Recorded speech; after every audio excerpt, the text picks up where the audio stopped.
military police to come down towards the town. I'm sorry, I don't know the name of the town. I apologize, but it's headed towards Pokwase or Ofanko. It's definitely before Ofanko. So I think it's between the 2 footbridges before Ofanko. I think I can say that confidently. It's between the 2 footbridges. So you can see the first footbridge because of where I'm standing. So my back is facing oncoming cars from Accra. So it's the first bridge is ahead of us. And I'll say that the melee, as it were, begins about 200 meters or 400 meters from the second bridge. Well, our reporters are heading to the area and we'll bring you updates on the situation there as and when we get those updates. Let's get on to other stories. The latest weapons and ammunition baseline assessment conducted by the UN Institute for Disarmament has uncovered the worrying trend of high ammunition circulating in Ghana and other West African countries and posing significant danger to peace and security. The West African sub-region has in recent times been grappling with the challenge of military takeovers and widespread activities of violent extremism, which is highly associated with the arms race confronting the region. In a bid to tackle the situation, the ECOWAS is exploring close collaboration with the UN Institute for Disarmament Research, and stakeholders drawn from ECOWAS member states are converging in Accra to discuss the way forward. Director for UN Institute for Disarmament Research, Robin Guest, tells JoyNews there is a direct bearing of arms circulation on the development of the West African sub-region. I think it's crucial around the world. It's crucial in Africa.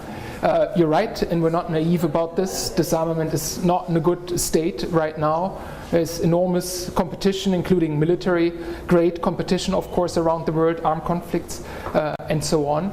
And for us, of course, disarmament, we don't look at it in isolation. It's connected to everything else. Conflict, disarmament issues are deeply interlinked with development issues. And I think, therefore, it's an issue that must concern us all. African governments, specifically those in the West Africa sub-region, such as ECOWAS member states, how can they effectively collaborate to disarm and to move towards a regime of completely dealing with these issues of the infiltration of light weapons and all others? Yeah, I mean, there are different layers and fora at the regional level, at the more local level, and where we often work also at the multilateral level. And I think the answer is going to be a package deal. It can only happen if you work at all of these levels, and they all interlink with one another. And that's really what we're trying to support as a UN think tank entity. The multilateral level, linking it to regional efforts, understanding what is happening in countries, what are the specific problems that need solutions, so that we don't have, lofty debates, but really problem-oriented debates, and then bringing it back to the multilateral level and hopefully integrating it into treaty discussions or even treaties and instruments going forward. And let's talk about your initial findings. What are some of them, and what are some of the key factors going into the engagement? Yeah, so we, since 2016, have been conducting in West Africa weapons and ammunition management baseline assessments. And we found that effective weapons and ammunition management in countries can do a great deal in mitigating drivers of conflict and armed violence. And so we've developed a whole methodology and different tools that we bring to states, discuss with states, and then together we try to implement them in support of the states at the national level, really with the aim to enhance their weapons and ammunition management policies. And I think that has worked quite well. This is why the collaboration has started in 2016 and is ongoing today in 2023. So I do think countries are benefiting from this collaboration, and if anything, we hope to be expanding and continuing it in the future. Meanwhile, chairperson of ECOWAS, Ahmed Tinubu, is accusing foreign entities of pumping billions of dollars to fuel tension and armed conflicts in the region. The Nigerian president indicated that these entities are being abetted by aspiring warlords who need to be checked immediately. He was speaking at the 78th United Nations General Assembly. That region is locked in protracted battle against violent extremists. And the turmoil, a dark channel of inhuman commerce has formed along the route everything is for sale. Men, women, and children are seen as chattel. Yet, thousands reach the Sahara, hot and sand, and the Mediterranean cold death in search of a better life. At the same time, mercenaries and extremists with their lethal weapons and vile ideologies invade our region from the north.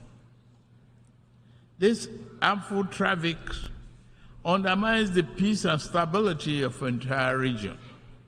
African nation will improve our economics so that our people do not risk their life to sweep the floors and streets of other nations. We also shall devote ourselves to disbanding extremist groups on our turf. Yet, to fully contain this threat, the international community must strengthen its commitment to arrest the flow of armed and violent people into West Africa. The fourth important aspect of this global trust and solidarity is to secure the continent's mineral-rich areas from plundering and conflicts. Many such areas have become catacombs of misery and exploitation. The Democratic Republic of Congo has suffered this for decades, despite the strong UN presence there. What happened? The world economy owes the Republic of Congo much, but gives her very little. The mayhem visited on resource-rich areas does not respect national boundaries.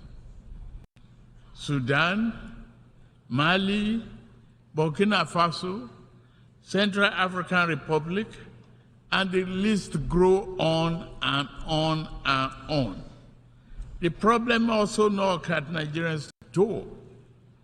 Foreign entities abetted by local criminals who aspire to be petty warlords have drafted thousands of people into servitude to illegally mine gold and other resources. Meanwhile, the Small Arms Commission of Ghana says although Ghana remains a relatively stable country, the continuous influx of ammunition and light weapons could jeopardize the security of the country. I would say that in the first quarter of the year for Ghana, it's been relatively low, but after the first quarter, it has shot up by months. So as we are getting towards the end of the year, what we are worried about is that the figures might keep going up, and that is something that we are looking to prevent as a commission. Well, when you say it's going up, give us an idea of how the situation is. I would say the situation is not the best, but thankfully for Ghana, it is not, let me say, as bad as other West African countries, because we have a substantial level of peace and security in Ghana. But we do not want it to get to the point where we are unable to control it and then it leads into conflict that would lead to loss of lives and other properties.